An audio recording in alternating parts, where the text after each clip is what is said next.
اس طرح نہیں کرنا، کبھی نہیں کرنا. اولیاء کا احترام کرو. میں تمہیں بھی مشورہ دیتا ہوں اور اچھے طریقے سے دیتا ہوں، اور آپ سب کو بھی یہ مشورہ دیتا ہوں. آپ کو کوئی بات نہیں سمجھ آ رہی اولیاء کی، چھوڑ دو. آپ کو نہیں سمجھ آ رہی آپ چپ ہو جائیں.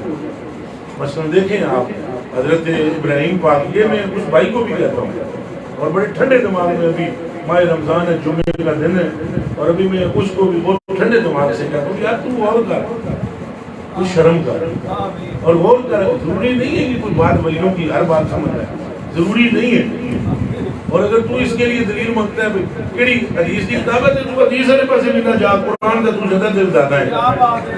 یہ کہتے ہیں نا بھی ایک رکوع ایک قرآن سنا دے، میں نوں کہنا ہے میں تم وقت 10 پارے سنا دے.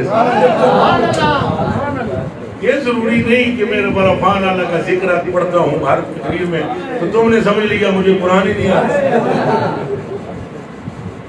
عملیہ ہے جناب کا غلطی نہ کھا، بالکل غلطی نہ کھا. وہ تو ہمیں برابان اللہ کا ذکر ہے کہ اس آیت سے پورے قرآن سے ہمیں محبت ہے، لیکن اس آیت سے ہمیں عشق ہے. ابھی ہم نے تمہارا ذکر تمہارے لیے دیا تو ہم ہر تقریر میں پڑھتے ہیں، اور تم جو ایک رکوع سننا چاہتے ہو تو آ جاؤ، قرآن شریف سنا دیں گے. کیسی بات، اور لڑیں گے بھی نہیں. ہم پہلے تمہیں حلوہ کھلائیں گے، کھیر کھلائیں گے. وہ جو تم کہتے ہو بریلوی بہت کھاتے ہیں، الحمدللہ کھاتے ہیں، اور آپ کو بھی کھلائیں گے. خالی اکیلے نہیں کھائیں گے، آپ کو بھی کھلائیں گے انشاءاللہ. آپ کھائیں اور پھر اس کے بعد قرآن شریف بھی سن لیں. آپ کو پتہ چل جائے گا بلا ہمیں قرآن شریف آتا ہے یا قرآن شریف